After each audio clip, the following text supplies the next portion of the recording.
প্রিয় ভিউয়ার্স, গত ভিডিওতে আমি আলোচনা করেছিলাম ইন্টারগেটিভ সেন্টেন্স সম্পর্কে। তো আজকে আমি আলোচনা করব, দেখেন আজকে আমি আলোচনা করব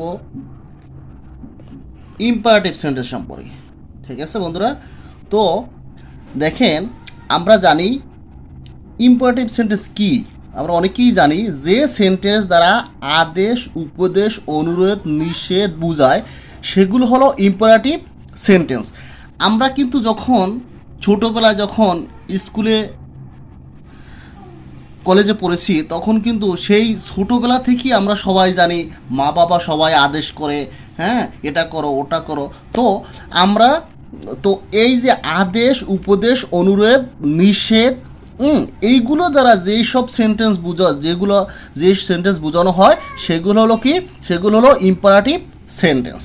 তো দেখেন, ইম্পারেটিভ সেন্টেন্সের বন্ধুরা মনে রাখবেন কয়েকটা 2-3টা রুল আছে। এই রুলসগুলো আমাদের অবশ্যই মনে রাখতে হবে। তো ইম্পারেটিভ সেন্টেন্সের রুলসগুলো কি দেখেন, এখানে ইম্পারেটিভ সেন্টেন্সে সবসময় সাবজেক্ট ইউ, এখানে কিন্তু প্রথমে সাবজেক্ট ইউ কখনই হয় না। ইউ কি করে ইউ উজ্জ্ব থাকে। ইম্পারেটিভ সেন্টেন্সে ইউ কি করে উজ্জ্ব থাকে। তারপর লেট দিয়ে শুরু বাক্যে লেটের পরে আস অথবা মি বসে, এগুলো মনে রাখবেন। আর অনেক সময় দেখা গেছে কোনো সেন্টেন্সে জোর দিয়ে কথা বলা হয়, জোর দিয়ে বলা হয়। কোনো সেন্টেন্সে যদি জোর দিয়ে বলা হয় সেক্ষেত্রে ডু বসাতে হয়। তো এই যে এই তিনটা রুলস আমরা খুবই মনোযোগ সহকারে ভালোভাবে পড়ব। ভিডিওটি বারবার দেখবেন। ভিডিওটি বারবার দেখলে কি হবে, সবসময় মনে থাকবে এবং আমাদের চ্যানেলটি সবসময়ই সাবস্ক্রাইব করে রাখবেন পরবর্তী আপডেট পেতে। দেখেন, এখন আমি আলোচনা করতেছি এখানে যে আমরা যে কয়েকটি রুলস আলোচনা করছি। তো এখন দেখেন এখানে যে লেখা আছে, দেখেন আদেশ, উপদেশ, অনুরোধ, নিষেধ। তো এই যে আদেশ, উপদেশ, অনুরোধ, নিষেধ, এখন আদেশ মানে কি কমান্ড, আদেশ মানে কি কমান্ড। তো বন্ধুরা এখানে দেখেন, এখানে কি লেখা আছে কমান্ড। তো দেখেন এখানে কমান্ড দিয়ে আমি কয়েকটা এক্সাম্পল আপনাদের দেখাচ্ছি। দেখেন এখানে লেখা আছে রাইট এ প্যারাগ্রাফ। অনুচ্ছেদটি একটি অনুচ্ছেদ লেখা, এখানে একটি লেখা হয় না যদিও। আচ্ছা, রাইট এ প্যারাগ্রাফ, একটি অনুচ্ছেদ লিখো। দেখো এখানে কি বলছে বন্ধুরা, এখানে আদেশ দিয়েছে একটা প্যারাগ্রাফ লিখতে বলছে। এটা কিন্তু কমান্ড মানে কি আদেশ, এখানে হলো আদেশ। স্ট্যান্ড আপ, যদি তোমাকে তোমার শিক্ষকে বলা হয় বা আপনাকে কেউ বলে যে স্ট্যান্ড আপ দাঁড়ান, সেখানে কিন্তু কমান্ড দেওয়া হচ্ছে। তো স্ট্যান্ড আপ দাঁড়াও। ওপেন দি ডোর, দরজাটি খোলো। বন্ধুরা কি লেখা আছে এখানে, ওপেন দি ডোর, দরজাটি খোলো। দেখেন এখানে হলো আদেশ। তারপর আদেশের পরে কি বলি আমরা, আদেশের পরে আমরা নিষেধ। অনেক জিনিস আছে আমরা কি করি, নিষেধ। দেখেন বন্ধুরা এখানে এই পেজের ভিতরে দেখেন এখানে আছে ফরবিডেন। ফরবিডেন মানে কি, নিষেধ। বন্ধুরা এখানে ফরবিডেন হলো নিষেধ। তো কোনো কিছু নিষেধ করা যদি হয় সেক্ষেত্রে দেখেন ডোন্ট টেল এ লাই, মিথ্যা কথা বলিও না। এখানে নিষেধ করা হয়েছে, don't tell a lie. Don't make a noise, গোলমাল করিও না। ডোন্ট ট্রাস্ট হিম, তাকে বিশ্বাস করিও না।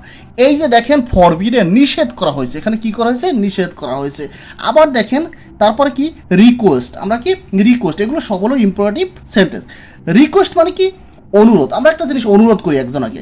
তো কাউকে যদি কোনো কিছু অনুরোধ করি, যেভাবে এখানে লেখা আছে দেখেন, এখানে লিখেছি please give me the pen.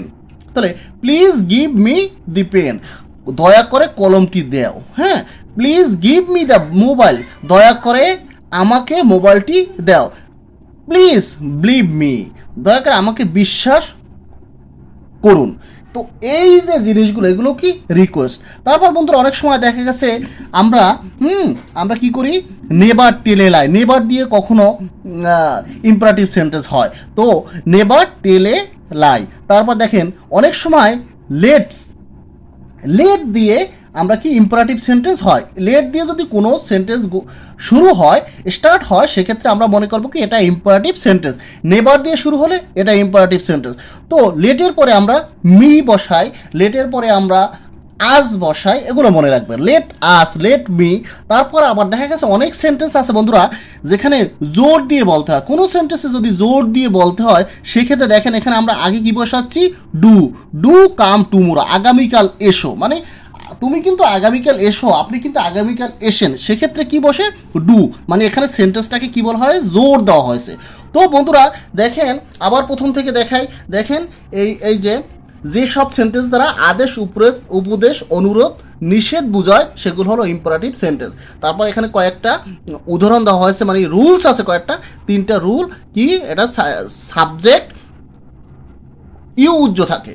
তো ইম্পারেটিভ সেন্টেন্সে ইউ সবসময় কি করে, এই ইউ হলো সাবজেক্ট, হ্যাঁ, ইউ সবসময় কি থাকে, উজ্জ্ব থাকে। তারপর কি, লেট দিয়ে শুরুর বাক্যে লেটের পরে আস, মি এগুলো বসে। আর জোর দিয়ে যদি কোনো সংখ্যা, কোনো বাক্য বলা হয়, সেক্ষেত্রে প্রথমে কি বসে, ডু বসে। তারপরে এখানে কয়েকটি বাক্য, এখানে দেখেন ফরবিডেন দিয়ে কয়েকটি বাক্য, রিকোয়েস্ট দিয়ে কয়েকটি বাক্য, তারপরে নেভার দিয়ে ইম্পারেটিভ সেন্টেন্স শুরু হয়, টেল দিয়ে শুরু হয়। আর যদি জোর দিয়ে শুরু হয়, সেক্ষেত্রে কোনো সেন্টেন্স যদি জোর দেওয়া হয়, সেক্ষেত্রে ডু বসে। তো বন্ধুরা মোটামুটি আমি বুঝাবার চেষ্টা করছি ইম্পারেটিভ সেন্টেন্স সম্পর্কে A to Z, হ্যাঁ, বুঝাবার চেষ্টা করেছি। তো আপনারা চেষ্টা করবেন বারবার ভিডিওটি দেখতে, এবং ভালো লাগলে আমাদের চ্যানেলটি অবশ্যই সাবস্ক্রাইব করে রাখবেন পরবর্তী আপডেট পেতে। আপনাদের লাইক, কমেন্ট এবং সাবস্ক্রাইব এগুলো আমাদেরকে পরবর্তী ভিডিও করতে অবশ্যই কি ইন্সপিরেশন যোগায়। তো বন্ধুরা ভালো থাকুন, সুস্থ থাকুন, সবাইকে ধন্যবাদ জানিয়ে আজকের মতো শেষ করছি। আল্লাহ হাফেজ।